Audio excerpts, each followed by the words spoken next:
On November 19, 2025, the island of Java, Indonesia, experienced a day that would be etched into the memories of its people forever. It began with a tremor, an earthquake that rippled through the countryside, rattling windows and sending birds scattering into the sky. But for those who call this land home, the shaking was only the beginning of a much greater ordeal. Mount Semeru, towering above the landscape as Indonesia's highest volcano and one of its most active, suddenly erupted with a deafening roar. The ground trembled beneath the force, and a column of ash and smoke burst skyward, visible for miles around. Villagers living on Semeru's fertile slopes recognized the ominous sound instantly, a deep, rumbling warning that sent chills down their spines. No matter how many times they'd heard it before, the fear was always fresh, always real. The sky, which had been bright and clear just moments before, was suddenly blotted out by a massive ash cloud.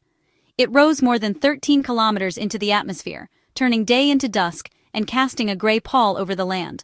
The eruption unleashed a deadly mix of ash, rock, and superheated gas. Pyroclastic flows thundered down the mountainside, destroying everything in their path and blanketing villages in darkness. The air was thick with volcanic debris, making it hard to breathe and see.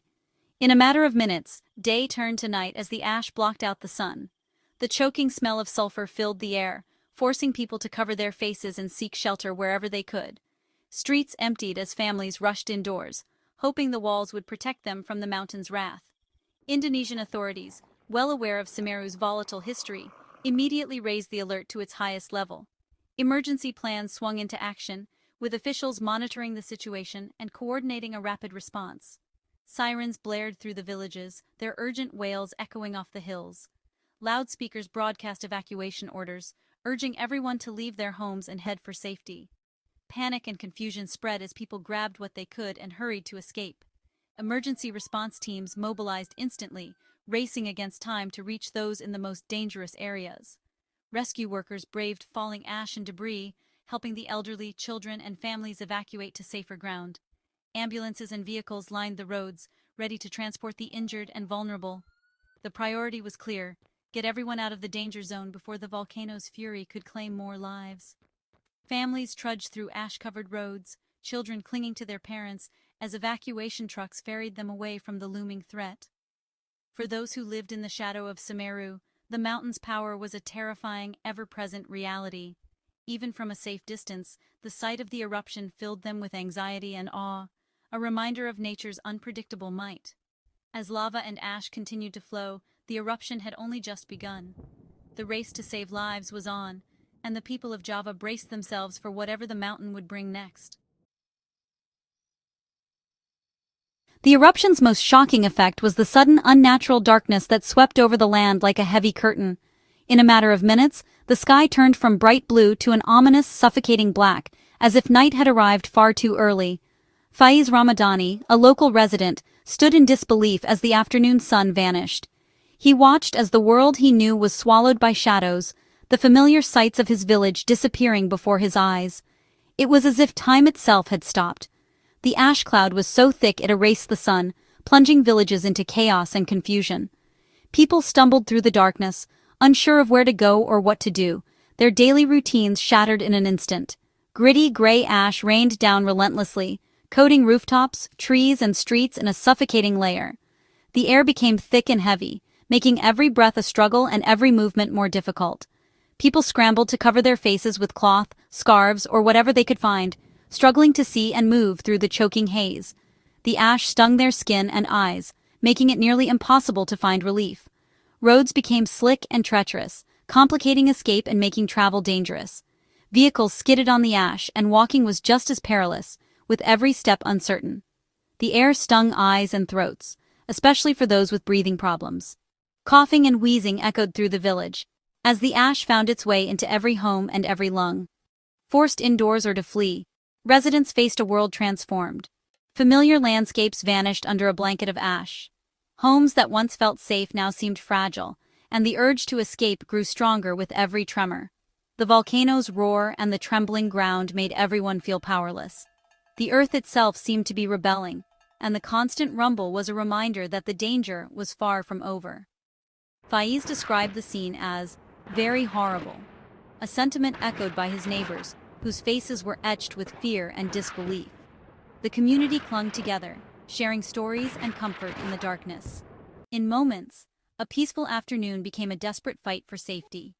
People grabbed what they could and ran, not knowing if they would see their homes again.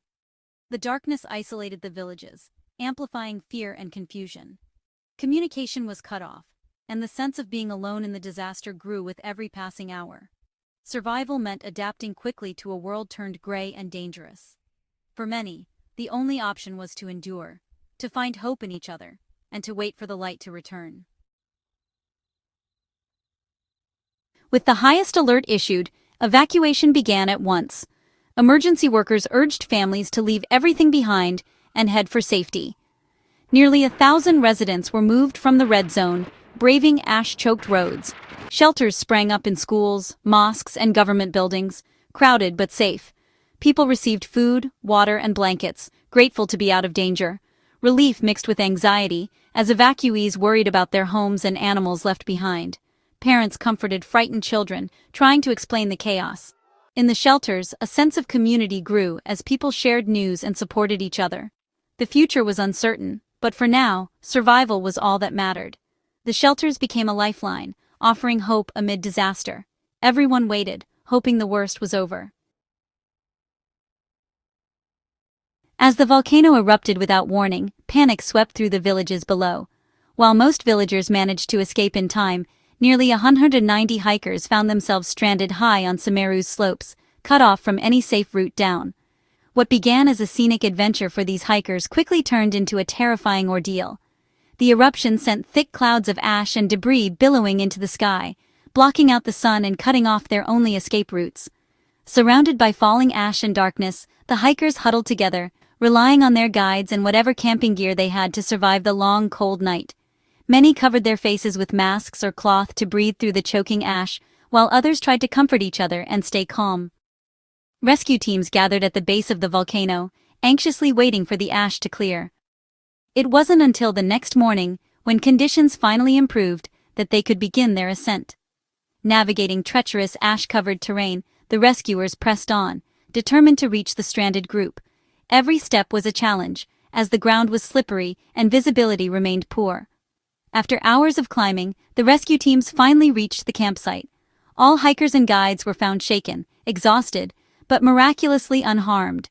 The descent was slow and dangerous, with loose ash and rocks making every step risky. But thanks to the guidance of experienced rescuers, everyone made it down safely. Relief and joy swept through the community as news of the successful rescue spread. Families and friends celebrated, grateful that everyone had survived the ordeal. The ordeal served as a stark reminder of the unpredictable dangers that come with adventure near active volcanoes. Even the most prepared hikers can find themselves at the mercy of nature. The hikers' survival was a testament to quick thinking, teamwork, and the courage of both guides and rescuers who refused to give up. For many, it was an experience that would forever change how they viewed the power of the mountain, and the importance of being prepared. The mountain's danger had become all too real, leaving a lasting impression on everyone who witnessed its fury. East Java's rescue teams responded immediately, coordinating with police and military to evacuate residents. Their swift action prevented greater tragedy, ensuring no one was left behind. After evacuations, teams searched for anyone trapped in ash-covered homes. Medical teams treated burn victims and rushed them to hospitals. Helpers managed shelters, distributed supplies, and reunited separated families. Their presence brought order and reassurance to frightened communities. The rescue effort was dangerous, but their dedication saved lives. In the chaos, these helpers became the backbone of the response. Their work was a beacon of hope amid disaster.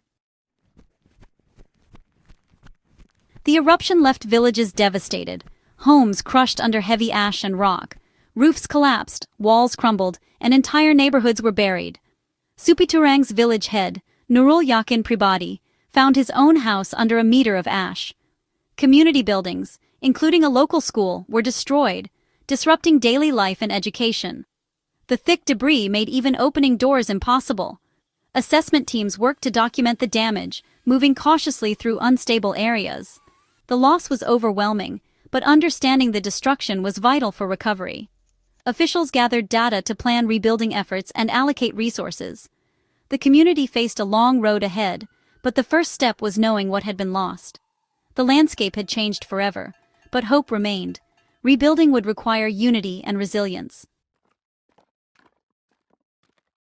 Survivors' stories reveal the eruption's true impact. Faiz Ramadani described the terror of darkness at midday, his words echoing the fear of many. Village head Nurul Yakin Pribadi spoke of personal loss, his home buried like so many others. Officials like Agus Triono detailed the painstaking work of assessing damage and planning recovery. The trauma was visible. Many evacuees stayed in shelters, too shaken to return home. Their silence spoke volumes about the emotional toll. The disaster united leaders and residents in shared struggle. These voices remind us that recovery is about more than rebuilding, it's about healing. The scars, both visible and invisible, would take time to fade. Even as the ash settled, fear lingered in the shelters. The trauma of the eruption kept many from returning home, especially children. Parents struggled to reassure them, but the memory of darkness and noise was hard to erase. Economic worries added to the anxiety. Farms and livelihoods were buried under ash. The volcano remained restless, with the threat of more eruptions ever present. Uncertainty made it hard for anyone to relax or plan for the future. The community waited, listening for any sign of danger from the mountain. Healing would take time, patience, and support. By November 21, 2025, the crisis eased, but recovery was just beginning. The alert level stayed high, and scientists kept watch on Semeru. Aid organizations and government worked to care for nearly 1,000 displaced people. Cleanup began, and teams assessed the damage to homes, schools, and roads. Volunteers arrived, bringing supplies and hope. Neighbors supported each other, forging bonds in adversity. The government planned to help rebuild homes and restore livelihoods.